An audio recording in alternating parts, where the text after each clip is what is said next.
Jadi hari ini kita mau ngebahas lagi nih soal peran OJK dalam perusahaan pembiayaan. Mulai dari kewenangannya, bentuk pengawasannya, sampai gimana OJK untuk melindungi konsumennya. Soalnya ini penting banget nih, karena hampir semua orang sekarang pernah berhubungan sama pembiayaan. Entah itu kredit kendaraan, cicilan, atau yang lainnya. Nah gini Jack, menurut lu nih, kenapa OJK itu jadi penting banget nih di sektor ini?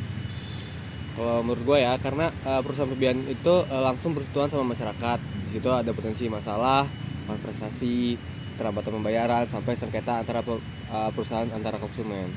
Nah, dan beda sama bank, perusahaan pembiayaan itu nggak boleh menghimpun dana dari masyarakat langsung, ya kan?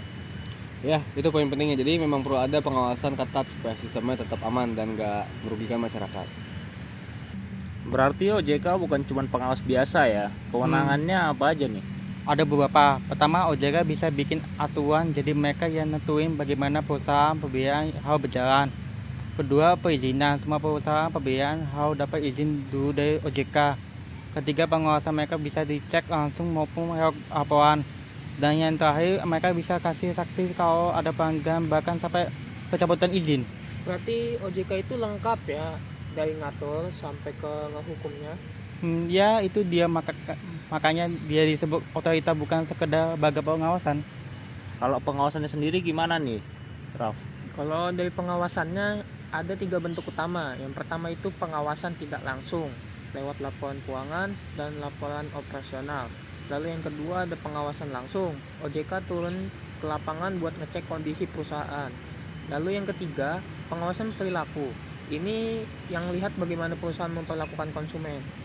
Yang terakhir itu penting sih, karena banyak masalah justru muncul dari perusahaan berinteraksi sama konsumen. Ya betul, misalnya transparansi produk, cara penagihan, sampai penanganan komplain. Nah ini yang sering jadi masalah nih. Menurut Aryo perlindungan konsumennya sendiri gimana nih? Kalau menurut gue nih ya, intinya OJK tuh memastikan konsumen nggak dirugikan. Ada beberapa prinsip, itu yang ada transparansi, perlakuan adil, tanggung jawab perusahaan, dan juga pelindungan data pribadi. Dan itu nggak cuma teori, ada 2 pendekatan juga kah? Iya, ada 2 pendekatan.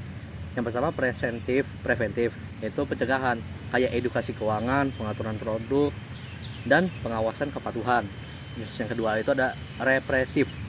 Kalau sudah ada masalah, misalnya lewat pengaduan konsumen, penyelesaian sengketa, atau saksi ke perusahaan.